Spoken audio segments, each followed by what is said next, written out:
Kemudian ada teman saya bertanya, apakah ini harus dibongkar? Iya, harus dibongkar. Tapi tidak perlu membongkar sarang tikus lalu lumbungnya juga ikut terbakar. Dan siapa yang bersorak-sorai kalau polisi ini amburadul, ambiar? Yang pertama, kelompok teroris, kelompok intoleran, kelompok radikal. Kemudian kelompok mafia narkoba, mafia tanah, mafia judi online. Mereka akan bersorak-sorai. Mereka menginginkan bahwa kondisi Polri seperti sekarang terus dalam spotlight, dalam hujatan masyarakat.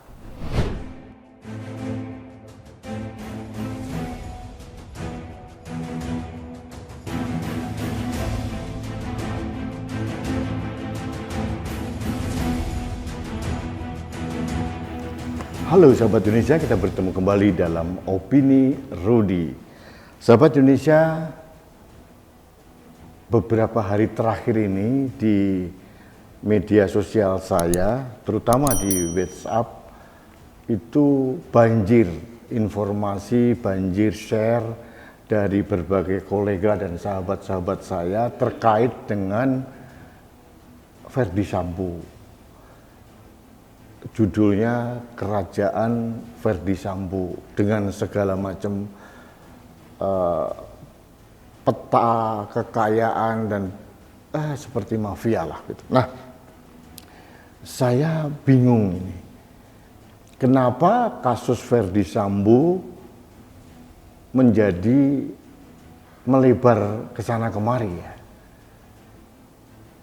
Sebetulnya yang saya inginkan adalah kasus pembunuhan Brigadir Yosua ini dituntaskan sesuai dengan proporsinya. Sesuai dengan perintah Bapak Presiden kepada Kapolri bahwa kasus ini agar dibuat seterang-terangnya. Nah, kalau kita melihat dari apa yang diperintahkan Bapak Presiden kepada Kapolri, hampir semua sudah dilaksanakan. Yang pertama, otak pembunuhannya. Siapa yang memerintahkan pembunuhan dan siapa yang mengeksekusi dan siapa yang terlibat dalam pembunuhan itu dan siapa yang tahu tentang pembunuhan tapi tidak menyatakan apa adanya. Yang kedua, terkait dengan rekayasa. Rekayasa pun sudah dibuka. Siapa yang merekayasa, siapa yang membantu, siapa yang menyebarkan, dan siapa yang secara langsung terlibat dan siapa yang secara tidak langsung terlibat. Barang bukti pun sama. Nah, artinya Barizkrim dan tim khusus yang dibentuk Kapolri sudah menjawab sebagian besar apa yang diperintahkan oleh Bapak Presiden. Sekarang tinggal motifnya saja. Mengapa Irjen Polisi Verdi Sambo melakukan perencanaan dan pelaksanaan eksekusi atau pembunuhan yang menurut saya sangat kejam. Ini sedang ditelisik oleh Polri. Dan menurut saya, apakah publik harus tahu? Keingintahuan publik memang wajar gitu. Tapi sebetulnya kalau saya baca dalam KUHP, polisi tidak mempunyai kewajiban untuk mengungkapkan motivasi atau motif dari kegiatan pidana. Nanti disampaikan pada saat persidangan oleh jaksa penuntut umum. Nah, tapi ternyata pada saat kasus ini masih berproses, itu muncul spekulasi tentang mafia di tubuh Polri. Saya cukup jengah ini. Untuk apa hal ini diungkapkan terus ini? Apalagi ini hanya berdasarkan spekulasi dari orang-orang tertentu. Dan ini menyangkut orang per orang yang sekarang masih aktif gitu. Kalau itu benar, ya tidak ada masalah. Tapi kalau itu salah, kita sudah secara tidak langsung melakukan trial by the press, trial by netizen. Kita sudah melakukan penghukuman kepada orang yang tidak bersalah. Ada lagi terkait dengan tim Satgas Khusus Merah Putih yang dipimpin oleh Sambo. Pernah saya sampaikan sahabat Indonesia bahwa tim ini sebetulnya dibentuk oleh Kapolri waktu itu Bapak Jenderal Polisi Tito Karnavian tahun 2016. Nah, sebetulnya tim ini bukan bentukan Kapolri Listio Sigit dan ketuanya pun berganti-ganti. Nah, kalau ternyata tim ini dianggap sudah tidak proporsional, apa yang kita harapkan dari keberadaan tim ini pun sudah dijawab oleh Kapolri dengan membubarkan Satgas Khusus Merah Putih.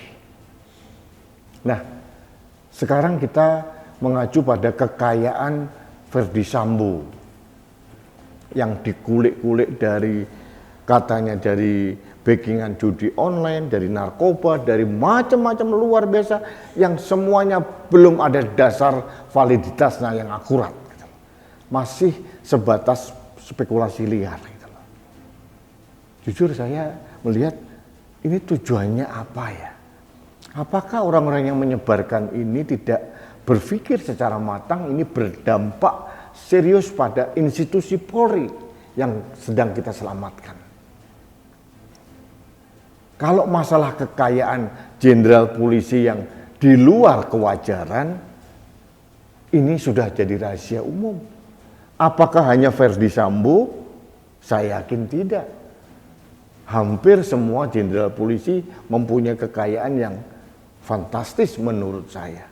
Tapi pertanyaannya, apakah ini hanya polisi saja yang mempunyai kekayaan di luar batas kewajaran? Coba kita hitung, mana pejabat negara, baik TNI, Polri maupun dari sipil yang mempunyai kekayaan yang wajar, yang sesuai dengan penghasilannya. Mana ada pejabat di yudikatif maupun anggota DPR, MPR yang mempunyai kekayaan wajar sesuai dengan penghasilannya. Coba sebutkan. Hampir tidak ada yang wajar. Pertanyaannya, kalau ini polisi dikulik-kulik terus, padahal sebetulnya dari legislatif, TNI, Polri, juga ASN dan yudikatif juga mempunyai ketidakwajaran yang sama. Ini merusak ketatanegaraan kita. Sahabat Indonesia, kalau kita mau membongkar dan merapikan itu, saya sangat setuju. Saya juga dalam posisi tidak sependapat kalau para pejabat negara, baik TNI, Polri, dari anggota DPR maupun yudikatif mempunyai kekayaan yang di luar nalar saya. Penghasilannya berapa, kekayaannya berapa. Dan ini sudah menjadi gaya hidup keseluruhan menurut saya. Bukan hanya pejabat dari Polri. Dikatakan Verdi Sambo berkong kali kong dengan pengusaha. Fine, saya menyesalkan. Tapi pertanyaan saya, apakah ada jenderal polisi yang lain, jenderal TNI, anggota DPR maupun pejabat negara yang tidak berkolaborasi dengan pengusaha? Saya yakin hampir semua melakukan hal yang sama. Jadi artinya menurut saya sangat tidak fair kalau ini hanya dicecar pada kasus Verdi Sambo. Disclaimer dari saya tidak kenal Verdi Sambo, saya belum pernah ketemu dan saya tidak akan membela yang bersangkutan. Bahkan saya minta kepada polisi untuk fokus pada kasusnya, kemudian segera dibawa ke persidangan dan yang bersalah dihukum seberat-beratnya. termasuk Ferdy Sambo kalau memang terbukti bersalah.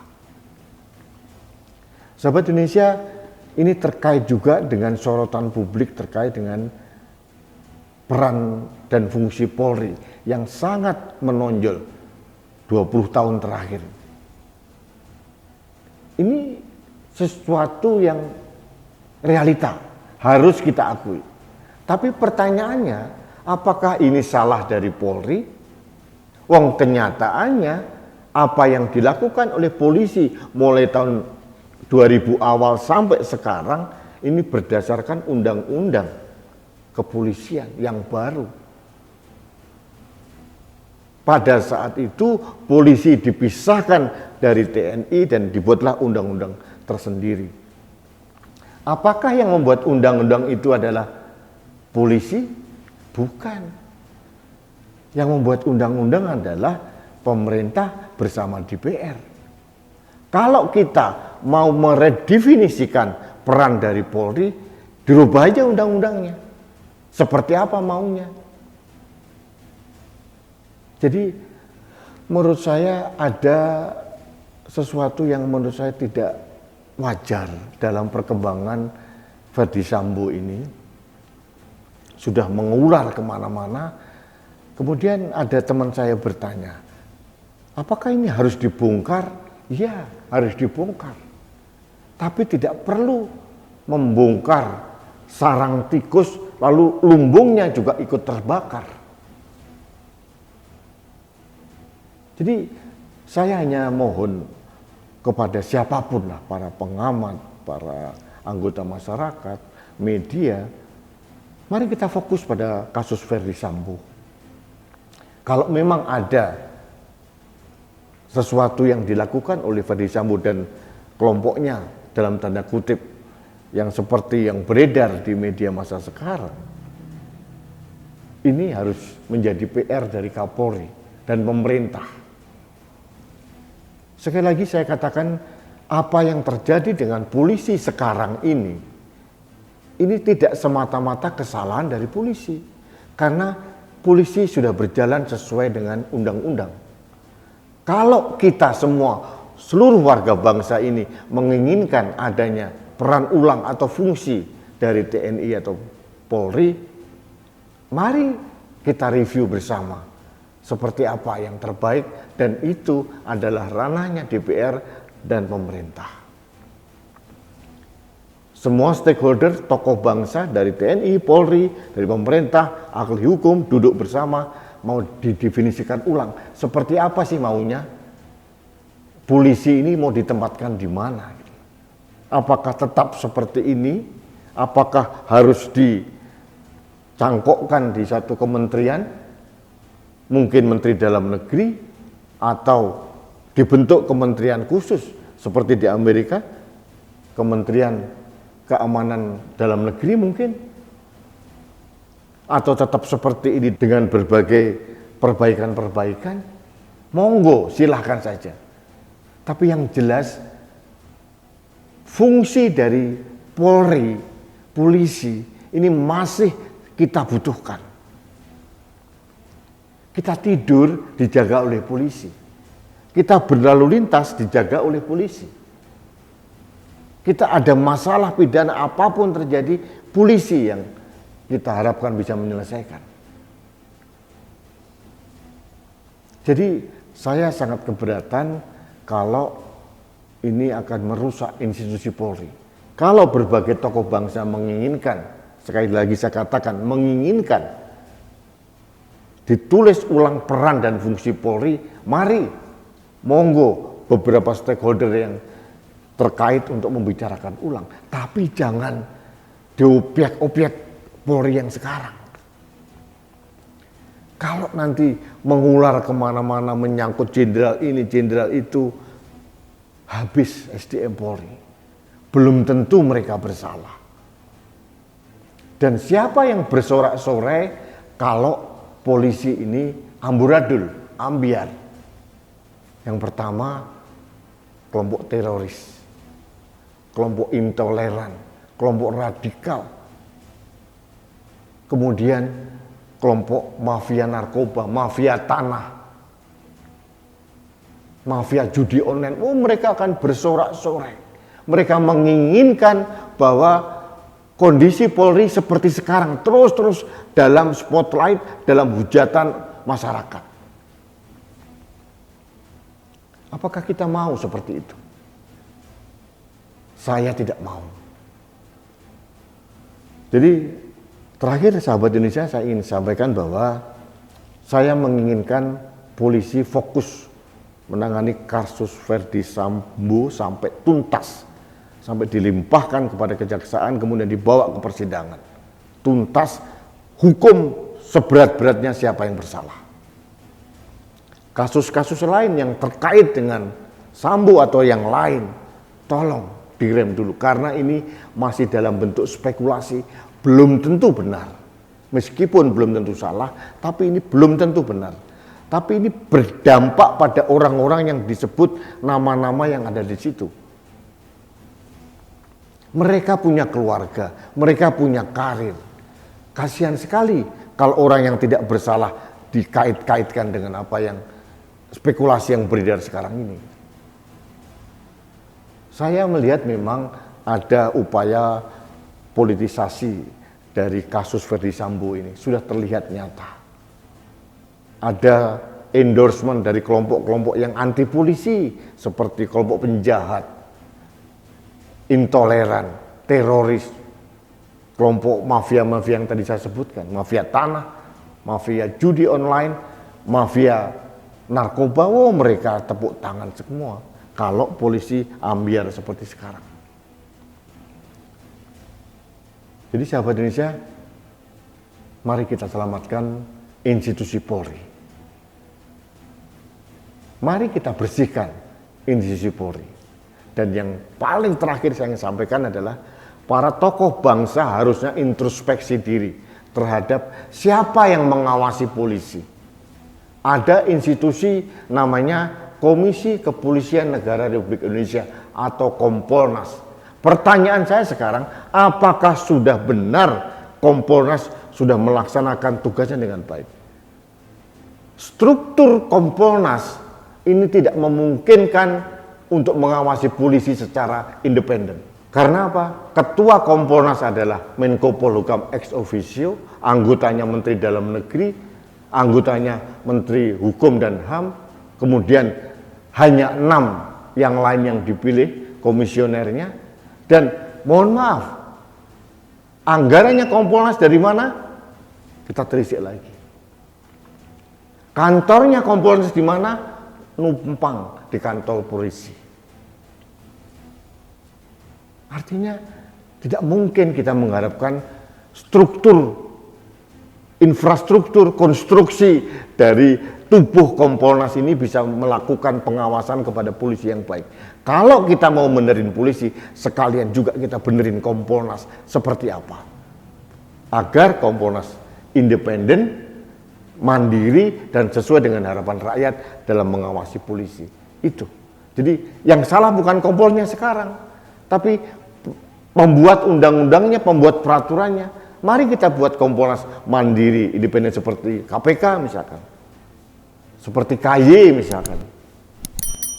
Nah, kalau itu terjadi, menurut saya pembenahan polisi ini mendapatkan momentum yang terbaik dengan membenahi semua hal yang terkait dengan kepolisian negara Republik Indonesia.